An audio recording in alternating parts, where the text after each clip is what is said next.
Kohlrieser, Professor of Leadership and Organizational Behavior at IMD in Switzerland, and author of the award-winning bestseller, Hostage at the Table. He'll tell us about the importance of the secure basis for leaders who, before leading others, have to successfully lead their own lives. Let's listen to George.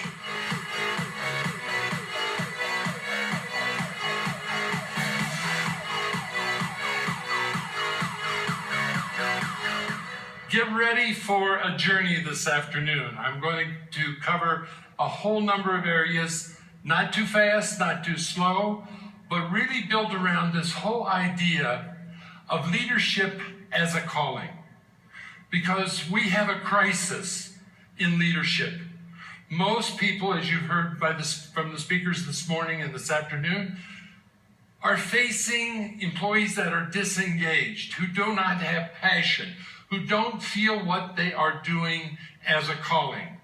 And I want to bring home what we now know about callings and how leadership has to come from some deeper desire in your heart, in your soul, or from external signals around you that give you the opportunity to really stretch yourself.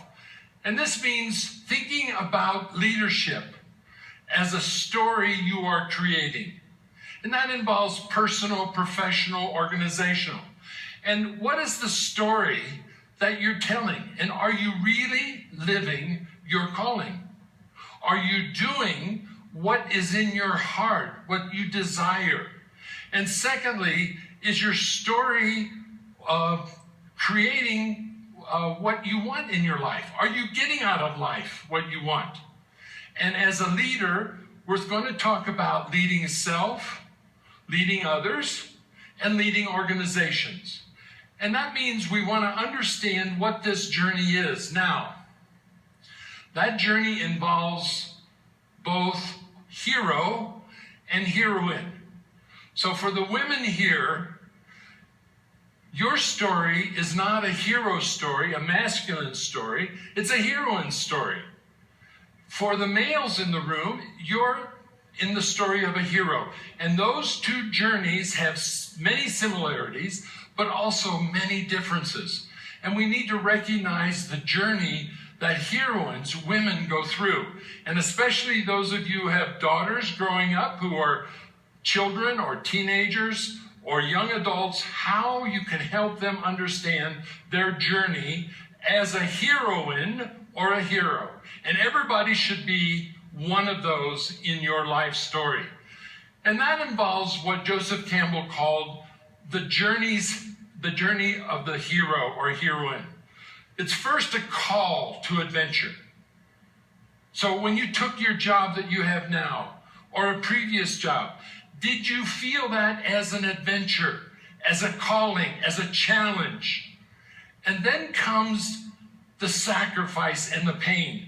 There is no journey worthwhile if it doesn't involve pain. What Joseph Campbell called the Valley of Tears. And he studied heroines and heroes for decades and centuries, as far back as he could get access to information. And he saw that there always was that deep pain. If you survived, and some do not in that call to adventure, then comes the transformation, the return of the heroine or the hero. And then comes also the transformation and making the world a better place. If you're not somehow making the world a better place, and that fits much with what was said today about not just working for a bonus or a salary or a position, a bigger house, etc., etc. It's, are you contributing in some way to the welfare of your community, of society as a whole? And being able to understand that as a heroine, your journey, and I can't spend too much time on this today, this we're developing very strongly at IMD, and a heroine's journey starts by understanding what happens in your body as women. It's very different, I'm sure you all noticed, than what men's bodies are. And going through what happens in the body in the soul, in the mind, in the spirit, what Jung called the anima. But what basically is the challenge for a heroine's journey is, first of all, to make peace with the mother. If you haven't made peace with the mother, then you still have some work to do in leadership and self-leadership. But then comes the big challenge for the daughter to make peace with the father, the grandfather, the grandmother, whoever it might be. So you bring a unity to that inner journey. And that enables you to really assert yourself. And we're going to ask the question later, who makes better leaders, potentially? Men or women? And I hope you all know the answer to that. The hero's journey, on the other hand, involves also getting into your body and understanding the difference between testosterone and estrogen as the fundamental chemical process, but it's much more complicated. But the big challenge for men is, again, making peace with the mother.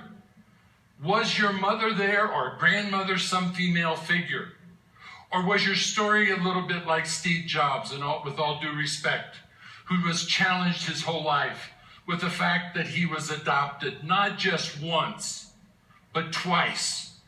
And in his lifelong journey, he always had trouble bonding or getting along with people. And so we have to understand, what is our experience as a male with our mother or grandmother, whoever the feminine caretaker was, and then make peace with the father and being able to understand the masculine, so that the male has to come to terms with the feminine inside. The research is showing very clearly that before the age of 5, having a mother and a father or a grandmother, grandfather, some nurturing figure, both male and female, is fundamental to learning how to care, and is fundamental with how you ultimately are able to lead. And in these longitudinal studies done at Harvard that's gone on since the 40s, they have found that the men, especially what they were looking at, who had this affectional bond with a mother or a mother figure or a father figure were promoted in the military, were far more successful, and they lived longer.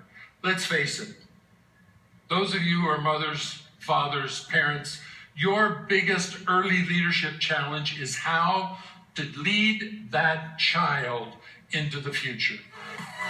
Incredible inspiration. We'll be right back with more Management Live, Wobbe on Leadership 2016.